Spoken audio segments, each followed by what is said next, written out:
Au sommaire de cette édition, le tribunal a finalement condamné Damana Picasse et Lagui Ikpo à 10 ans d'emprisonnement. Des détails dans ce 7 minutes. Une opération de déguerpissement a été menée à Marcory zone 4 visant à libérer les trottoirs occupés par des vendeurs. La Banque mondiale offre à la douane ivoirienne des équipements d'une valeur de 400 millions de francs CFA.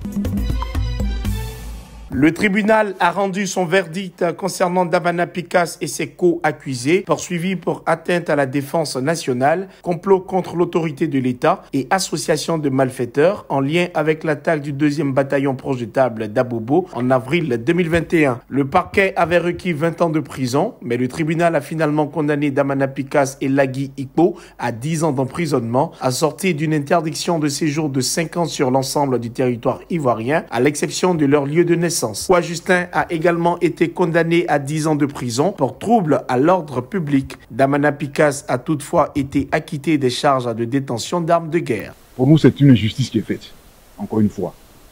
Et comme disait La Fontaine, dans Les animaux malades de la peste, que vous soyez riche ou pauvre, il appartiendra au jugement de cour de vous rendre blanc ou noir.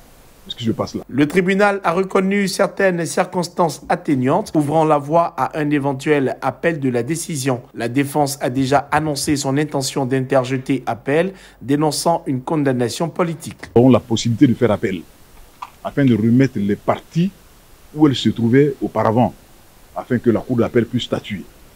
Aujourd'hui, nos camarades viennent d'être condamnés. Évidemment, c'est douloureux pour nous, mais nos avocats sont là pour poursuivre l'affaire. Et nous autres politiques, nous sommes là aussi pour soutenir nos camarades. Malgré la condamnation, Damana Picasse ne retournera pas en prison, le tribunal n'ayant pas délivré de mandat de dépôt à son encontre, ce qui pourrait relancer les débats politiques en Côte d'Ivoire à quelques mois de l'élection présidentielle d'octobre prochain.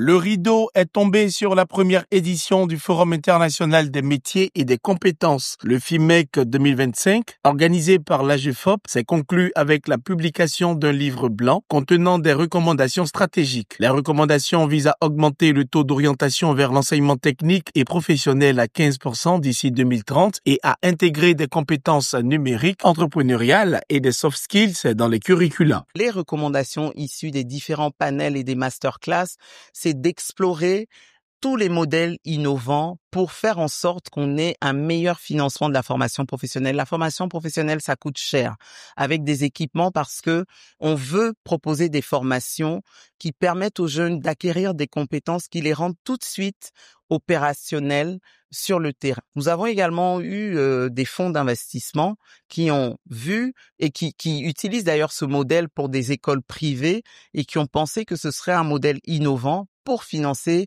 la formation professionnelle. La rencontre s'est déroulée autour du thème « Réinventer la formation professionnelle pour un capital humain, moteur de croissance inclusive et durable ». Au nom du ministère de l'Enseignement technique, de la formation professionnelle et de l'apprentissage, le directeur de cabinet Moustapha Sangaré s'est félicité du FIMEC 2025 qui a été selon lui un grand succès et qui sera institutionnalisé. Il a annoncé l'organisation de la 2e édition en 2026. Nous ensemble changer de mentalité et convaincre encore plus de jeunes et de parents que la formation professionnelle n'est pas une voie secondaire, mais une voie d'excellence et d'opportunité. Nous devons poursuivre les échanges initiés au cours de ce forum et renforcer la synergie entre les structures de formation, les entreprises, les institutions publiques, les collectivités territoriales.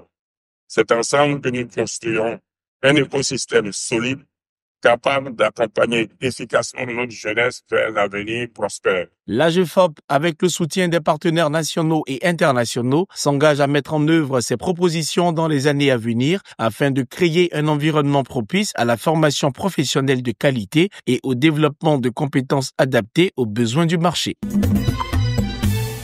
Mardi 11 février au matin, une opération de déguerpissement a eu lieu à Marcory zone 4 visant à évacuer les vendeurs des trottoirs. Selon les commerçants, le district leur aurait demandé de remplacer leurs tables et bancs en bois par du mobilier en plastique. Il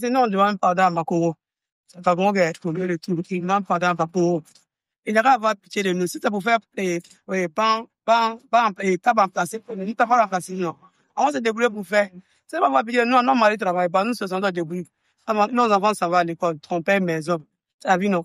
Alors, bien, maintenant, c'est pas parce que c'est cher. Donc, si c'est fait c'est déplacer là, on va chercher ou mais il n'est pas pour nous, les enfants. Anne-Marie, une commerçante contrainte de vivre et de vendre sur le trottoir après avoir été chassée par sa famille, se dit désemparée. Elle explique qu'après ce délogement, elle se retrouve sans solution pour continuer son activité. Maman ne veut pas me voir. Que elle m'a chassé. Ça fait 2 ans et demi. Il y a mes voilà, lui. Fait un peu, aussi à elle. Ce qui fait à Boubou, aussi à elle. Ouais, c'est pas où elle est. Cette opération fait partie d'un programme plus large mis en place par le gouvernement pour lutter contre le désordre urbain à Abidjan. Une campagne similaire avait eu lieu en juillet 2024 visant le commerce ambulant, la mendicité et l'utilisation de charrettes à bras.